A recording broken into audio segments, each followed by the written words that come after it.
57% du globe est connecté à Internet. 67% de la population mondiale fait usage d'un téléphone portable. On passe en moyenne 6h30 en ligne chaque jour. Et d'après ce que raconte Internet, l'usage du mobile va continuer de s'accroître. Dans cette vidéo, on va survoler en quelques minutes un concept de base du développement web.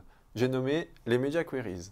Hello City, cette vidéo fera l'objet d'un début de série sur la chaîne afin de vulgariser et d'approcher certains concepts liés à l'informatique. Je ne sais pas du tout comment cette vidéo sera reçue car les Media Queries sont un concept de base dans le développement web et je pense que certains d'entre vous les connaissent déjà. Mais voilà, je veux quand même tester pour voir si ça en intéresse tout de même certains d'entre vous pour ensuite comprendre ce qui peut vous plaire.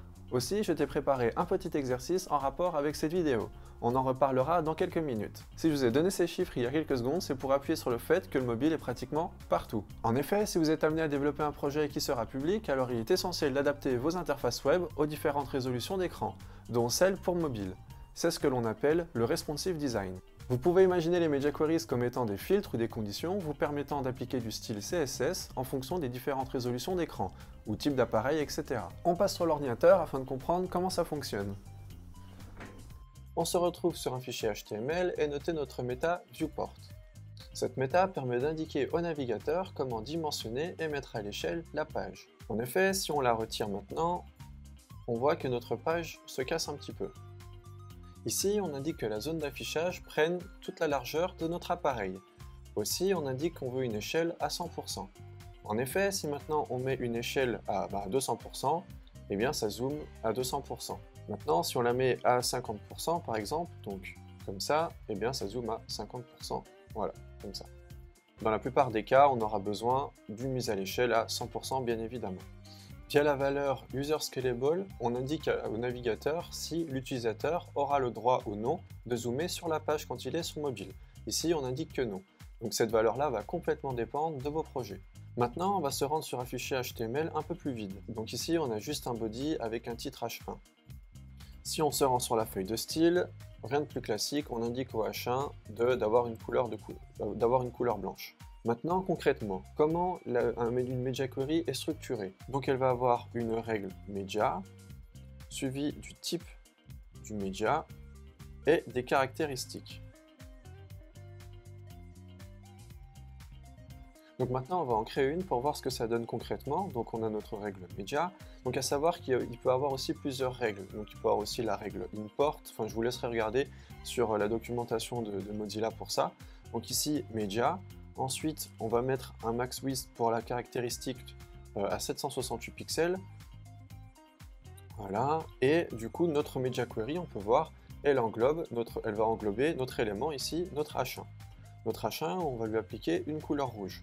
Donc maintenant, si j'utilise le mode responsive de mon navigateur, on peut voir que normalement, voilà, quand je redimensionne, là on peut voir que c'est la largeur de notre viewport, notre zone d'affichage.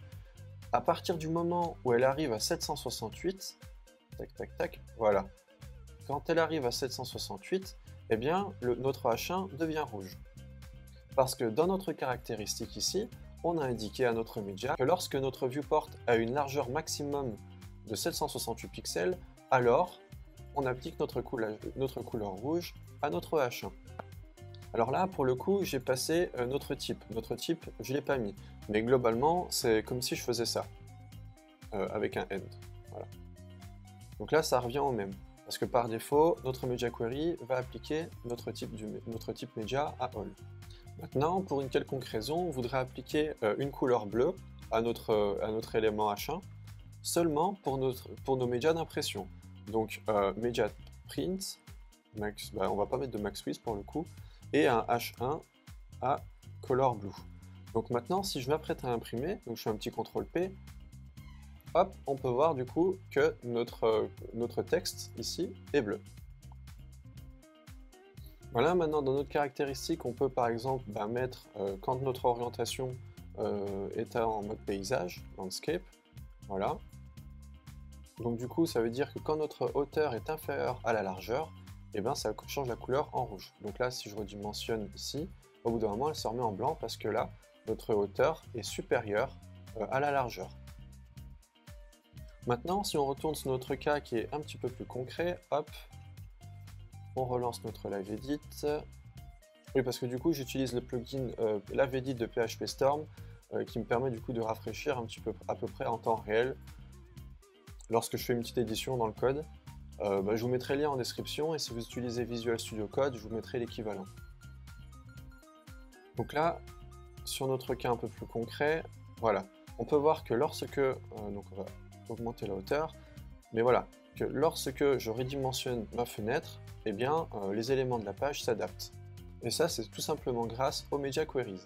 Les Media Queries nous offrent énormément de possibilités. Ici, nous avons seulement survolé le concept général de ces dernières. Maintenant, c'est à toi de pratiquer. Je t'ai préparé un petit exercice que tu pourras télécharger via le premier lien en description. Même si tu es déjà plus avancé, ça peut être intéressant pour toi. Une fois que tu as terminé l'exercice, je t'invite à m'envoyer un email à l'adresse que tu trouveras dans l'énoncé de cet exercice. Ça me fera énormément plaisir de voir que tu passes à l'action et je te répondrai avec grand plaisir. Si ce format de vidéo vous plaît, je vous invite à me le faire savoir en commentant, en lâchant un pouce bleu.